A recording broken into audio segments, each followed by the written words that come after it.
Your first time when you went to Flex, was that like the first time you went to the United States, and what stood out? Uh, no, I actually was a exchange student from my school, and I went to Pennsylvania a year before for about 3 weeks. Oh, good. What stood out in Texas? Cowboy boots, uh, Troy Aikman, and the relentless heat and humidity. Right? It's so true. Yeah, so there you go. You know what's funny is we host a lot of women from the Middle East and Africa in a program, one of the State Department exchange programs, and they come to Silicon Valley. And to them, there's two things that they always mention that stands out. One of them is, why do you push your dogs around in little baby carts? Which is very true and very bad. And the other one is like, why does everybody have these public displays of affection? We call them PDAs, public displays of affection, which is just part of the American culture, which is not part of a lot of other cultures. So it stands out when it's your first time in a culture like that. So it's pretty funny. There's this bad habit of treating these tiny little dogs like babies and putting them in carriages and pushing them around. All right, so do you think we should go ahead and get started? Yes. Okay, great. I'll go ahead and share my screen and we will get started. Great. So last week I talked about innovation trends on what we're seeing in the 21st century and the types of industries that are growing and changing, and where we need innovators and entrepreneurs to support all those new industries. And I believe that session was recorded and should be available to you through the Flex admin team. And so today what I wanted to talk about is 21st century job skills, which is slightly different. It's more about who you are as an individual and how the skills you need to have to be able to participate in the 21st century. Because what we're finding is, I'm going to talk about soft skills and emotional intelligence. And a lot of these are not taught in regular school or in university, but they are getting a lot of exposure in teaching in the US. So if you're not in the US and you're competing for jobs in the US, you may be missing out on opportunities because you don't even know what's happening in the interviewing process, that they are asking you very specific questions to determine your emotional intelligence and your soft skills far beyond your hard skills. And it may be part of the reason why you may not be able to get the job, and nobody's telling you why. So I want this presentation to focus on helping you boost up those skills. So often in interviews now, the questions will be scenario based. What will you do if? And then they want you to story tell about scenario based situations. And that's the goal of figuring out how you think. So we're going to go beyond the degrees. It's no longer acceptable to just be the top of your class with a really high credentialed degree. You could be the best programmer in your class or the best finance person in your class and not get the job, because you don't have these other skills that they're looking for. So let's go beyond degrees. We're going to talk about learning skills, literacy skills, and life skills. Inside the learning skills, we call them the 4 C's: critical thinking, creativity, collaboration, and communication. So in critical thinking, we're looking for people who can do problem solving and risk assessment and articulate these things easily to their managers or peers. So instead of being an employee who says, I can't get this done because something isn't working, or somebody didn't give me something, or you don't have access, what they're looking for is employees who come with solutions. and you are able to present this in a way that's easy to understand. And maybe it's something like, you know, I keep sending an email and it keeps getting lost. Why don't we create a repository or an automated system, so when these documents need to be approved, there's an automated process. So instead of passing documents around as email attachments forever and ever, there's some other system put in place. That's just one small example. But the point is to always be thinking about, how do I solve this problem? Managers want people who come with solutions to the problems, not just dropping problems on the manager's desk. And that you've also gone a step further and you looked at the risk associated with the solution that you're presenting. I have a solution, but who is it impacting? And am I introducing any new risk with this solution? So thinking it through, who all is going to use the solution, how will it impact their jobs and their desks, and having a little bit of a idea about how to talk about that. And then to be able to package all of that and articulate it in a clean, concise, easy to follow story, so that your managers stay engaged and can understand what you're presenting, and you'll have a higher opportunity of them embracing it and supporting you in that type of change. So creativity is about not settling for the way it's always been done. We're looking for people who can see when systems and processes are broken or stale or out of date or slow, and that they have a creative mind and they're willing to think of ways to improve existing systems. So this is not just problem solving. Problem solving is addressing something that's broken or a problem. This is about improving something that already exists and making it better.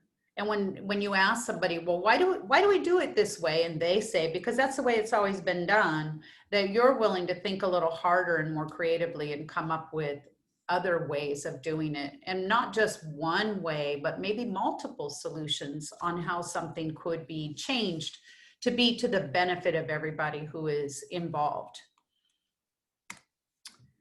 So collaboration is about the ability to work well with others and have good listening skills. So good listening skills means that you are not just listening because you're waiting for the other person to stop so that you can start. Listening means you're actually listening to what they're saying and absorbing that and determining, how can I carry on a two-way conversation with what they're telling me, instead of just waiting for them to stop so that you can restate your part over and over. Another good skill in collaboration is being able to engage everyone. If you're at a table and you are a team, and as a team you're working to get certain tasks done, do you notice those who are always quiet? We want you to invite them into the conversation, and we want you to be a contributor. So if you are that quiet person, they want to see you speaking up and engaging you. They hired you for a reason. They hired you because you're smart, because you have the skills, and they want you to be a team player, and they want you to contribute. They do not want you sitting on the sidelines, just never speaking up in meetings, finding the furthest seat away. They're looking for those who are willing to sit at the table, have the conversations, invite others into the conversation with you. And then compromise is the willingness to be able to negotiate and compromise with those in the room when you're coming up with new ideas or solutions or new products or new features. Are you able to listen to what they're saying, think about their idea and your idea, and how you can put those together and make the best idea for the business? So it's not about just you winning and you always getting your idea to work. It's about who's willing to put ideas together and compromise and come up with what's best for the company, not just what's best for you as an individual. So communication is around how we communicate with each other, and what type of tone do you use when you're communicating with each other? Do you have an open tone that's inviting, that people can tell when they're talking to you that you're open to having a conversation? Or do you use a tone that makes it very clear you want the conversation to stop and you don't want to continue the conversation, and you want to be right and you want it to be over, and you're making that clear with your tone of voice? So it's how you engage with others. People are paying attention to this all the time and making decisions, small decisions about you and your reputation and your brand all the time. And are you fair and clear and treat everybody with respect and consistent in your messaging, so that you don't have different people hearing different versions of what you're saying, but that you're very consistent and fair in the messaging that you give to everybody? And then no hoarding means that you don't hide knowledge that you have because you want to be the only one that has the knowledge. You want to be the smartest one in the room and you want the next promotion. So you're going to hoard information and keep it to yourself so that you excel and others don't. So this is not a demonstration of strong or high emotional intelligence. More, it's about being able to share knowledge with confidence and understanding that the more you share knowledge, the more everybody rises up together. So it's about being able to have enough confidence in who you are, that you can share the knowledge that you have and you can help your peers, and everyone together will grow and learn and advance. So I'm going to leave this up for just like a half a minute while you read these two comparisons.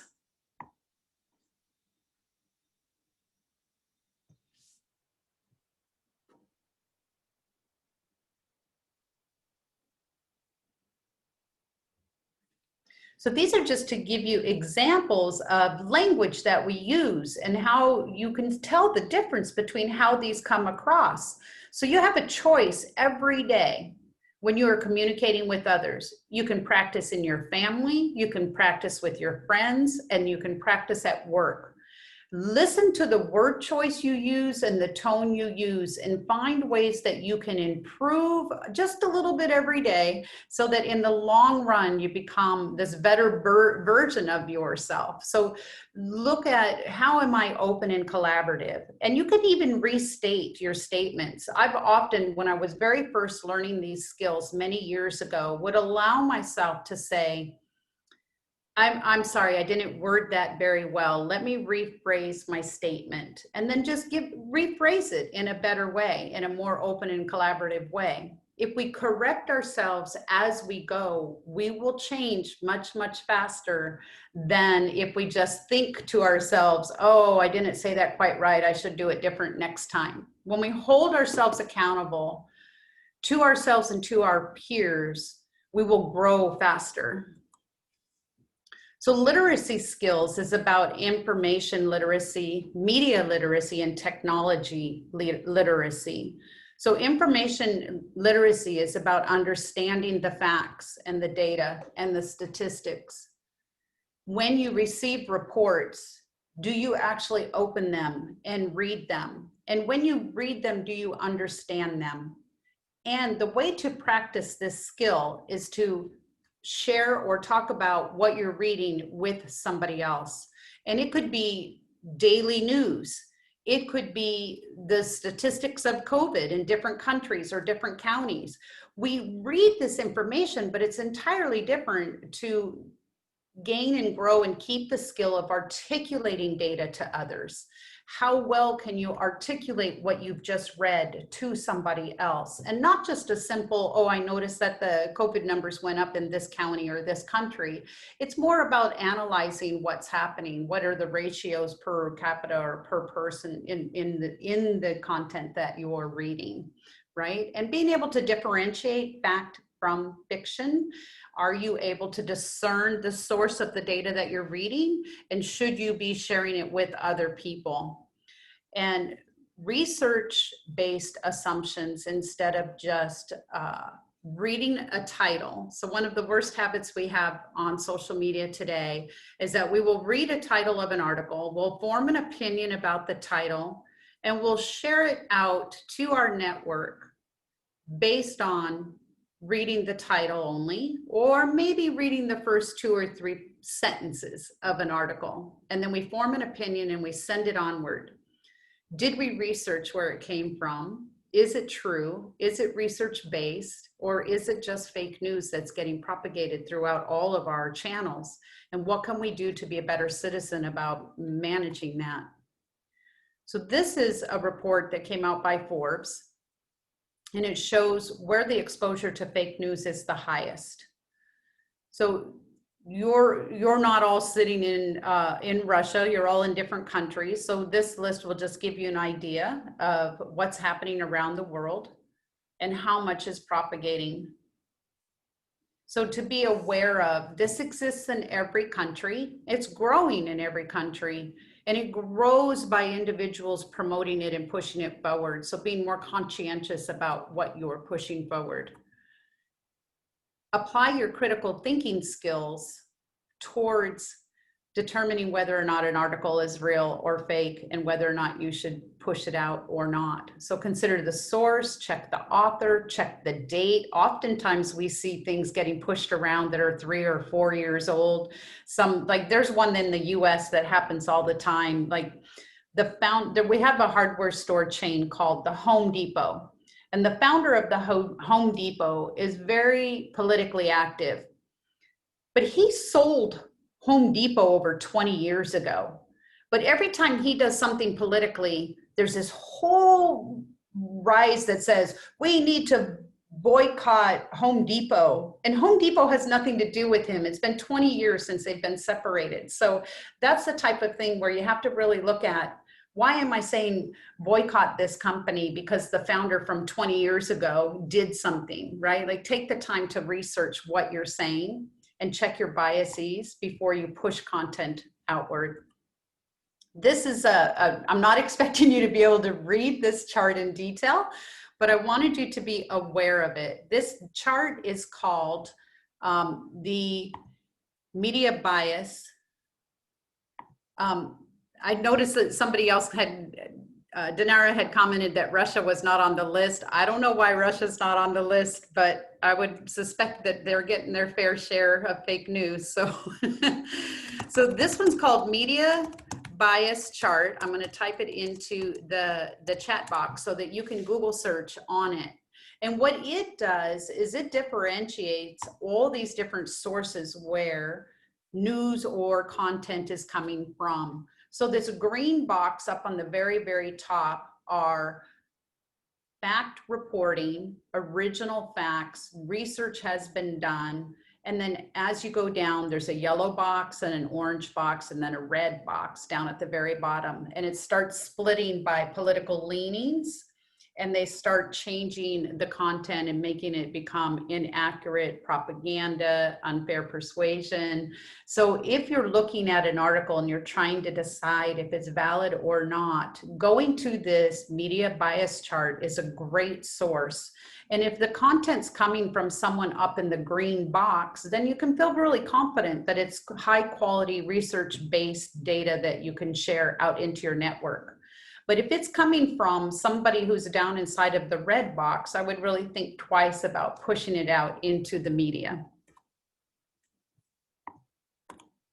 So next we'll talk about life skills, flexibility, leadership, initiative, productivity, social skills. So flexibility is about the ability to change, right? So in California, especially where I come from, in the tech companies, we change often. We have org changes, we have manager changes, we have team changes constantly. So how well do you adapt to change? If you're put on a team of 6 people and you're told your team's job is to get this done, and then 3 months later they come in and say, well, that was great, but we've made a change. You're now going to do this instead. And then 3 months later, they come and say, you know that software tool you were using? We're not going to use it anymore. We're going to roll out this new tool instead. Like, how well do you adapt and react to those scenarios? The companies today are in constant change. And so you need to have the ability to be very flexible and move with these changes in a positive way and not take it personal. Don't hold grudges. Don't be mad at your peers. Don't be mad at the company. Just roll with it and say, well, I guess that's what we're doing today. And just always putting your best effort forward every day towards what they're asking you to do. And again, compromise is very similar to what I mentioned before, being able to compromise with each other. And admitting when we're wrong. This is really, really valuable. And you're all in your own home right now. You all have mute on. So I'm going to ask you to practice a statement. Practice being able to have the courage and confidence to say this out loud. I'm wrong, you're right. So on the count of 3, we're all going to say it together. You can keep your mute on. 1, 2, 3. I'm wrong, you're right. One more time. I'm wrong, you're right. Building that skill is critical to being an ethical and fair, authentic leader and team member. Imagine being at work and you're all having a discussion and it's getting heated, or somebody is insisting on something and you show them some new data. Imagine them being able to say, wow, I'm wrong, you're right. I like this data a lot. Let's move forward with that. Like how refreshing it is to work with people who have this, the confidence and the ability to admit, oh, I was wrong. I like your idea. Let's move forward and just keep right on going. And it's not a big deal and it doesn't stand out. It's just normal. So leadership, this is the normal leadership chart. It's an org chart. So there's a boss on the top and there's their team, her team is below. So as a leader, your job is to deliver the message of what's most important to the company. We as a company are doing X. We're delivering this product with these features by this date, or this service, or whatever it may be. Your job as a leader is to make that message clear, easy to understand, easy to execute, easy for the individuals to know what they're accountable for. Yes, there's change, but when they're doing a certain task, they're very clear on what it is today that I should be working on. So your job is to be able to deliver clear, concise, authentic messaging. This is called servant leadership. So once your team knows what they should be doing, your job now is to serve them. Your job is to ask them, what do you need from me to be better at your job? What tools do you need? What software do you need? What resources do you need? What processes do you need? What do you need approved? What do you need changed? Your job is to serve them so that they can do the best job possible. And we call this servant leadership style. So getting familiar with what it is and being able to talk about it or recognize it is very valuable. So initiative, how much initiative do you have? Do you just kind of just do your same job every day and I'm just kind of okay with that and I don't really have to initiate anything? I'm just going to show up every day and do the least amount possible and get out. Or are you someone who is willing to come up with new ideas and collaborate and say, hey, Dinara, I noticed that when you and I process this tool that we keep getting stuck in this part of the software. What do you think about if you and I come together and we think of a way to fix this and then we present it? So are you able to initiate new ideas and be a leader in initiating some of those new ideas? And are you a good role model to others in that behavior? So productivity, are you working smart or are you just like staying busy? There's a big difference, right? So working smart means that you're looking at what I'm doing every day. And am I productive or am I just really, really busy? And I just look busy all the time, but am I actually producing high quality work? And then the next is like the quality versus quantity. So are you producing high quality work that matters to other people, that is not just a lot of messy work getting pushed across your desk? And how are your tasks completed? How do you treat your peers? How do you treat others? When you need something from them, how do you treat them? Do you just like plow people over just so that you get your job done and nobody wants to work with you again? all of this data is always being observed by your peers and by your managers. And all of this data is used when they're trying to choose who to promote, who to make managers, and who to make the leaders in the company. And then I'll show you a chart on the growth mindset versus the fixed mindset. So this, again, I'll just be quiet for half a minute while you read some of the quotes.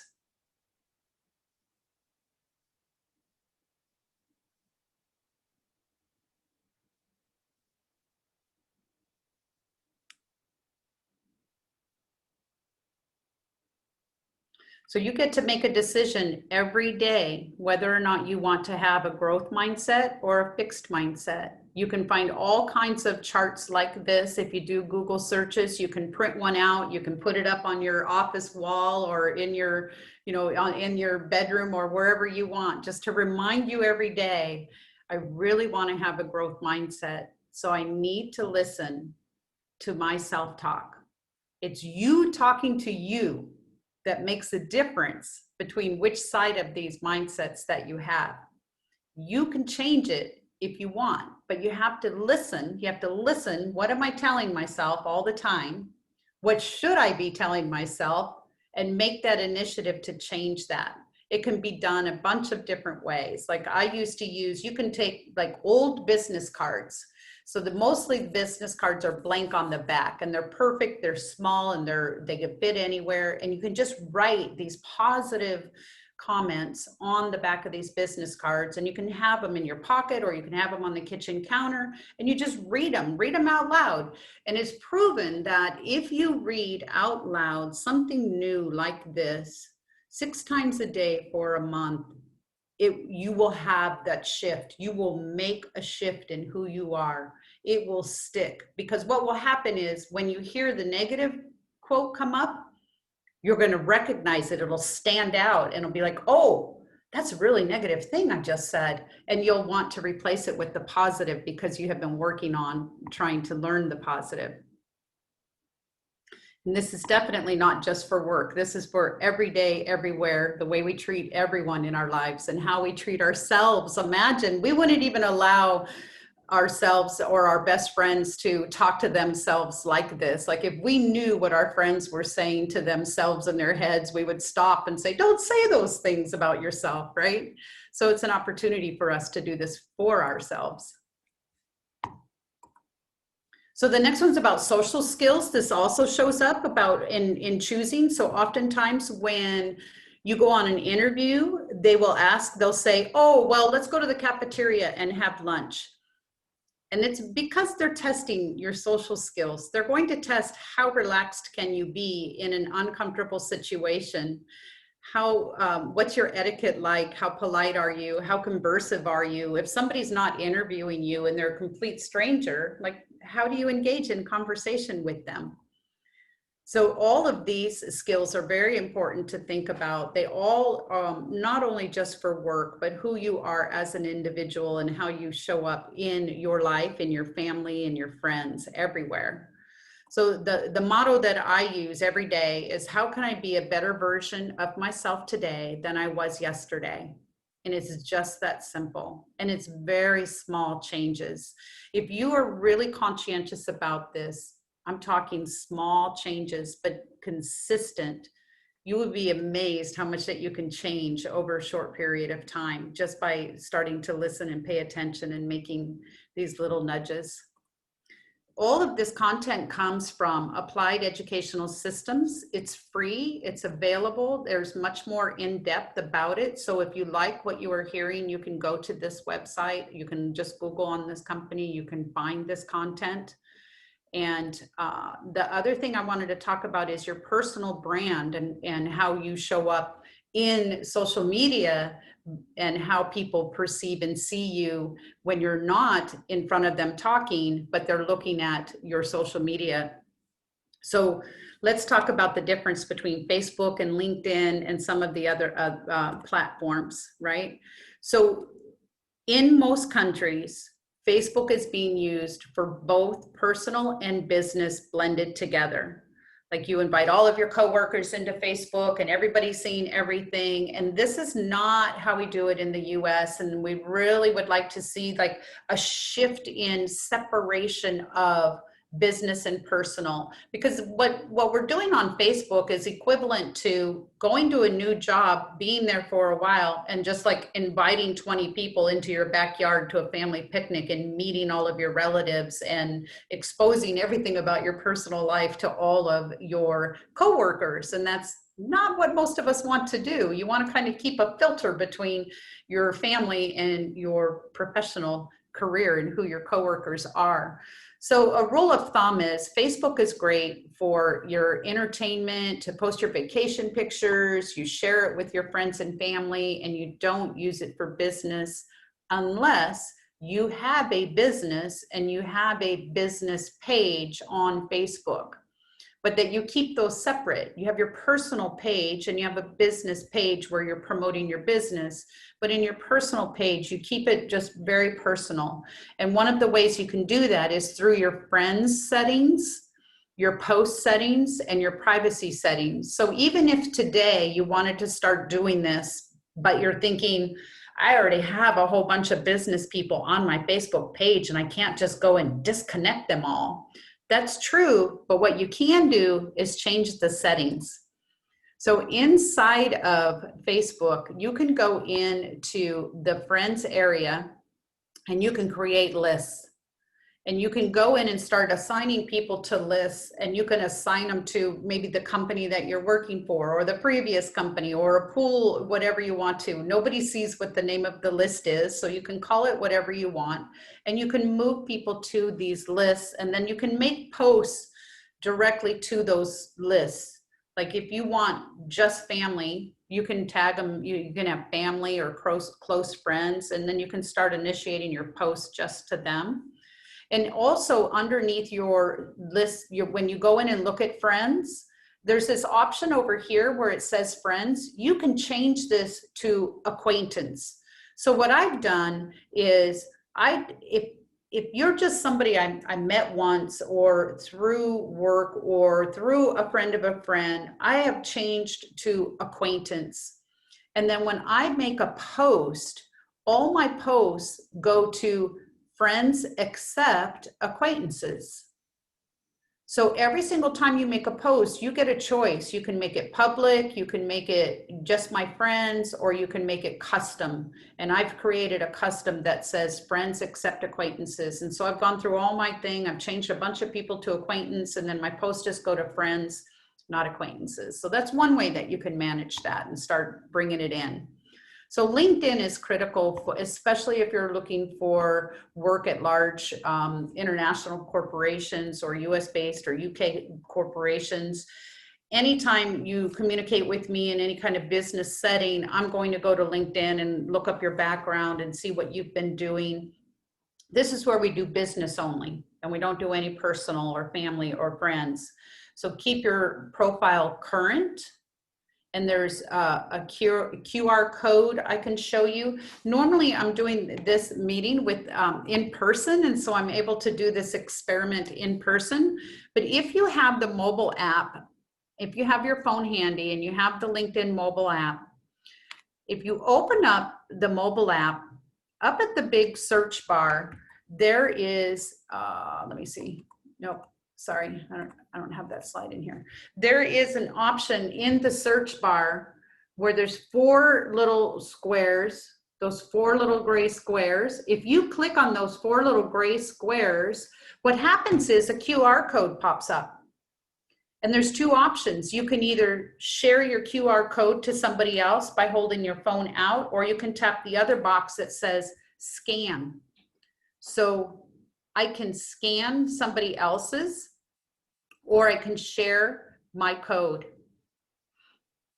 So my code comes up like this and other people can scan it, or I can hit the scan option and I can scan your code. This is a great way to build your professional network. So you start anytime you're at a conference or you're at a Flex Alum event, you go ahead and you turn this on so that you all get connected with each other on LinkedIn, because this is your professional network that you want to build up.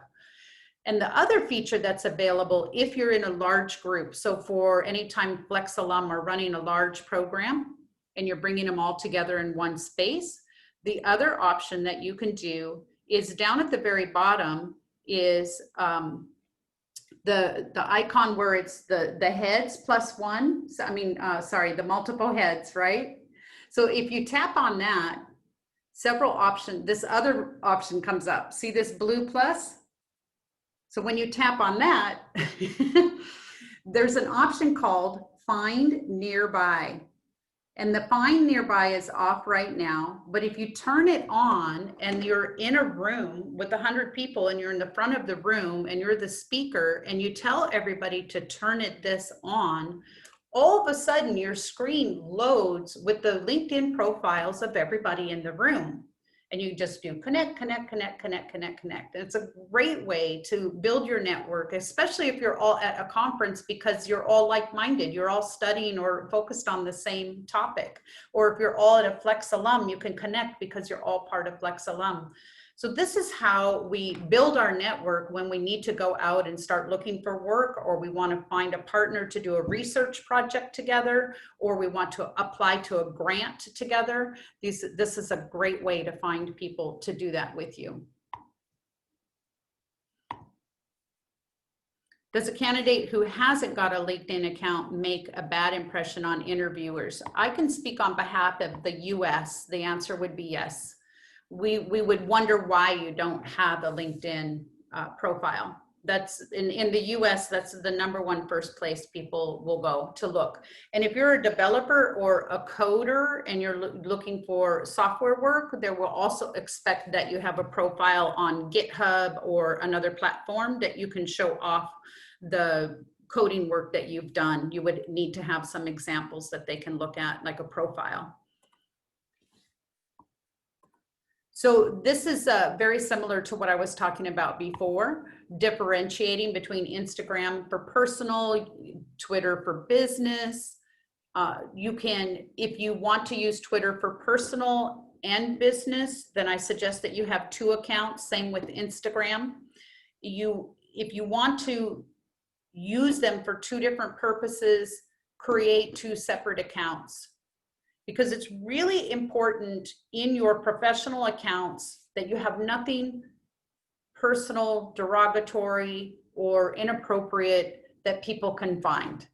But we all have personalities and we all have opinions and we all like to post things that, is how we feel today. So we want to have separation between those 2 types of accounts, so that you can still interact with your social and your peers, but you can have a very clean, nice version of you as your personal brand for work.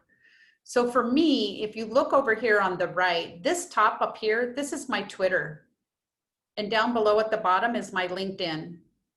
See how they're identical? You can barely tell the difference between the 2. And I do this so that you can find me. Like, you found me. If you go to LinkedIn and you type in Eileen Brewer and there's 20 Eileen Brewers that come up, it's going to be easy for you to identify which one is me. And then if you say, well, I want to follow her on Twitter as well, if you type my name in Twitter, it will be easy to figure out which one is me. So this is very important for your personal branding, especially if you're going out as an individual, as a consultant, or your own business. And you would do the same for your business as well. Anytime you're creating any type of a business presence, you want to have branding the same across all of them. So be consistent across your platforms. No politics or religious statements at all in your professional platforms. You want only posts that are related to your profession. You do not want to use like for me, for example, I would, on my Twitter account, if you go look at my Twitter account, the only things that are on there have to do with startups, entrepreneurship, accelerators, funding for startups, pitch events, youth entrepreneurship, robotics, things like that. There's nothing in there about save the whales or any other topic. There's no religious statements, there's no political statements. It's just strictly who I am and who I want to be known for. And the same with the LinkedIn. And always keep your posts very positive and uplifting. These are your professional profiles. So you don't want to come across as negative or condescending or too opinionated or too aggressive. Keep these very positive and uplifting, and only post about what you want to be known for. If you are a math tutor, every single thing you post should be related to mathematics, tutoring, education, period. You should not be posting about anything else. If you are a marketing expert, every single post you post should be around marketing, how to help people improve their marketing, or little tips and tricks. You should never be posting about all other topics, right? So that's really easy for people to figure out what you're good at, so they know who to go to when they need that one thing. And then you use hashtags, and the hashtags help you get seen. So if in my posts I use hashtags entrepreneurship or startups or funding or female founders or anything like that, when people type in those hashtags, some of my posts will come up in their feed, so they will find me and we can build relationships and grow our networks. Tagging others. So this is mostly, I see this mostly done in Facebook or in LinkedIn. Somebody wants to promote something. They have a brand new body lotion and they want everybody in the world to know about their body lotion. And so when they make a post, they tag all their friends. So all of a sudden now I've been tagged with 100 other people in somebody's post where they're promoting their body lotion because they want me to promote it. They want me to push it outward, or they want my followers to see it. This is not good practice. And I highly recommend that you don't do this, because I immediately remove myself and I try to reduce or avoid my communications with that person, because you're trying to leverage my network without my permission, and it's just not good practice. So that's about it. This other just talks about in company culture, like what businesses can do differently to entice more people to work for them. And I don't think that might be the right audience for this. So what I'd like to do though, is to open it up for questions. So I'm gonna stop talking. We have 10 minutes left. What would you like to talk about?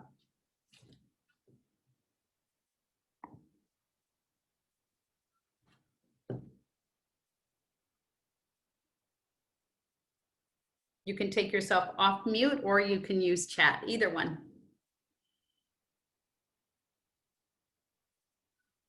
Did you find the information useful? You can use some of these reactions. You can say yes, or you can say, ha, are you kidding? Not even. Hello, can you hear me? Yes. So, hi, first of all, thank you so much for the presentation. It was really useful and interesting and thought-provoking. And the question is, so you mentioned some of the qualities or skills or traits that are really useful nowadays. And can you identify any qualities that could be, I'm not sure if you worked a lot with the candidates or people from Russia, but for the candidates that are coming from Russia and looking for opportunities to work abroad, do you could there be any traits or qualities that could be beneficial for the candidates to have and make them stand out of the crowd and make companies abroad want to hire people and sponsor visas and things like that? It's going to be the qualities that I just spoke about in this deck. So there's a perception of what people are like from different cultures. You all have a perception of what you think Americans are like, or what you think Iraqis are like, or what you think people from Mexico are like. So we all have these perceptions that we carry about what we think people are like from certain countries. And the same goes for what Americans think people from Russia are like. So if you demonstrate the skills that I talked about in this deck, you're open, you're collaborative, you compromise, you can initiate in conversations, you help change that perception of what people think people from Russia are like. And you will present yourself to be more closely like people from the United States. And we have the unconscious bias, and unconscious bias means we often hire those most like us. So there's a lot of training in the US right now saying, don't hire those most like you. We need more diversity. We need to have it mixed up. But we still have a habit of hiring those most like us. So when people are interviewing you, in their brain, they're asking themselves, is this somebody I can get along with? Is this somebody I'm willing to have lunch with? Is this somebody who I'm willing to work 10 hours a day with? So presenting yourself in that relaxed, easygoing, I understand, and if they throw you a curveball, how do you react to it? It's very much, I'm suggesting that as much as you can present on what I just showed you will help you. So if we go in here, yeah, is it okay to have personal Instagram but open it? So personal Instagram, it depends on what your handle is. So if I'm thinking about hiring you, I'm going to go to Instagram and I'm going to search on your name and see what I can find. And then I'm going to go to Twitter, and then I'm going to Facebook, and then I'm going to LinkedIn. Actually, I'm going to do LinkedIn first, but I am going to go to every single social media platform, TikTok, all of them, Telegram, whatever I can do. And I'm going to do a little sleuthing on you. And I'm going to put your name in every one of those spaces and see what I can find about you. And depending on the job you're going to get, some of them require background check. And if you are going for a more secure job, maybe at a cybersecurity company or in a government role, there'll be a background check. And they will look even harder at all of these social media platforms. So it depends on your handle, whether or not how clever you are with your handle, and whether or not it ties directly and easily back to you or not. So if you have a personal Instagram and you want to open it, that's fine. It's all about what you're posting there. If you've got some really, really strong political opinions or religious opinions, then you want to make sure your Instagram handle doesn't have your first name _ last name, right?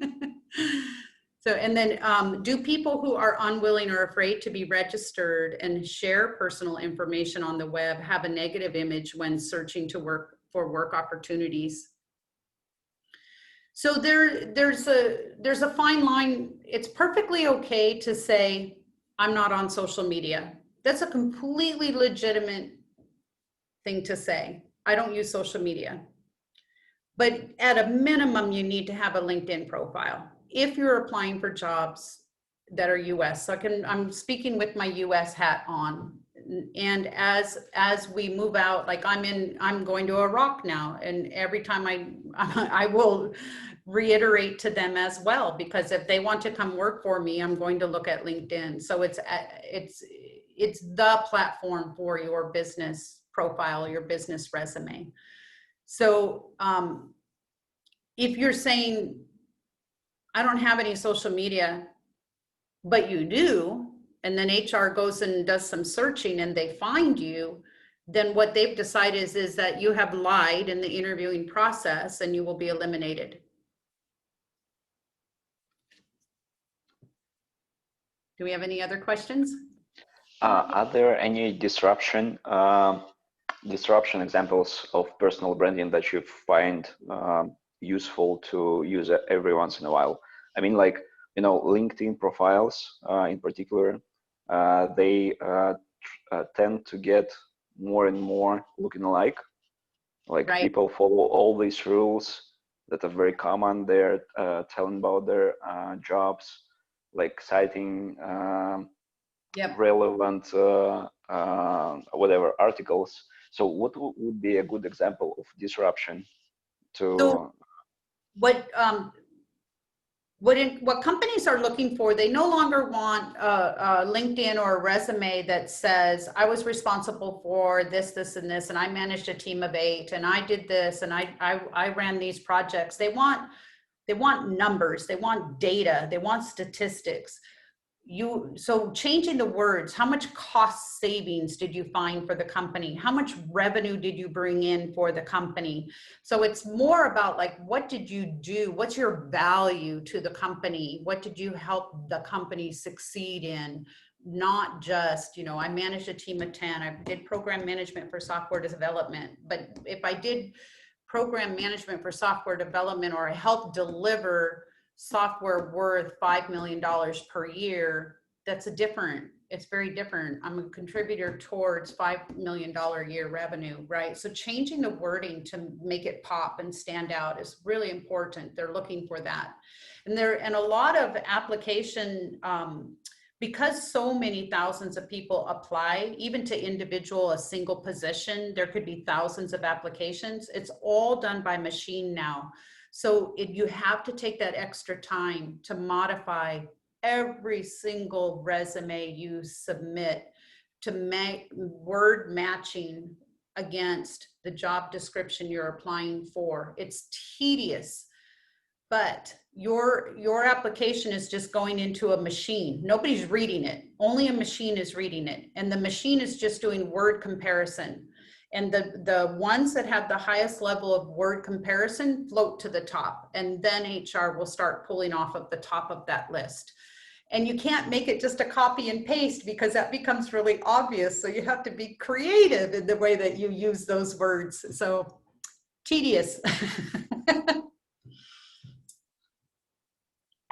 So I've been trying to jot everything down, but couldn't catch. May I ask? Yes, I can share the slides, and I also believe that the session was being recorded too, and the recording will be available. May I also ask a question? Yeah, hi. Thank you very much for the presentation. So you've been talking about the no hoarding concept, so that not keeping the information to yourself and rather sharing it, collaborating. But how does this concept apply when you're in a competitive environment, for example? Like when you fear that, for example, something that you share may benefit somebody, your opponent, for example, or somebody else with whom you fight for the position. So how can we balance this concept? Well, you can be selective in what you share, right? I'm not saying that every single time you learn something new that you give all that knowledge away to everyone around you. So what I'm talking about is opportunities where the team and the business will succeed if you share knowledge with the team and not just only I know this. So you have to determine when are the right times to share, and you have to have the confidence and say, even if I share this knowledge and my competitor or my peer who wants that same job now has that knowledge, that I have enough confidence in who I am as a human being, and I have enough confidence in how I contribute to the company, that the best person will be chosen for that job, and that they're not going to choose that person just because of that one piece of knowledge that I gave them. So it's about your own self-confidence, and it's the whole package of who you are. So taking that into consideration, and your managers will see, does she demonstrate this collaborative knowledge sharing skill, or is she very, very, secure, keeping it to herself? So your managers can tell the difference between the two. So you don't share 100% of every single thing you learn, but you pick and choose times where it's to your advantage to share knowledge. Maybe you can be clever about it and share knowledge when your manager's in the room, so they actually see you doing those good things. So you pick and choose when the best times are. Okay, yeah, thank you. What would be a good book on critical thinking for adults? Let me think about it, and I will come back. I will let Flex staff know and have them share it out to you, or American Council staff know. They can share it with you when we share the deck. I will tell you, there's a good one about if you're looking for upward movement in a company. It's called Rise by Patty Azzarello. So she has several books out now, but any one of her books are very good. I find them to be very easy to read. They're very pointed. They're very good to pick up things, tips and tricks about how you do your work, how to be visible to your managers, and how to be identified to be promoted. So in every company, there's always a list. There's just upper management always has a list of the top performers and the lowest performers all the time. So you're somewhere on that list. In any job you have, you're on that list, either at the top or the bottom or somewhere in the middle. So your job is to get yourself moved up on that list without anyone blatantly having that conversation, and that's done through how you demonstrate yourself. Do we want to hire or do we want to keep or lay off the person that's in the back of every meeting and never says a word? Or do we want to keep or hire the person who is always helping and trying to figure out ways to collaborate and improve the business? Do we have any other questions? If you didn't get to attend live last week, then I recommend that you watch the recording from last week. It talked a lot about industry trends and where we see the world going in all these different industries over the next 5 to 10 years. It's just got some really great opportunities for you to think about, either as a startup or the types of businesses that you want to work for, because they're the ones that are growing in the future. So with that, I think we might be all done. You're more than welcome. Yeah, you're more than welcome to connect with me on LinkedIn and Twitter. Thank you much. Thanks a lot. You're welcome. Have a wonderful evening. Thank you. You too. Thank you very much. Thank you.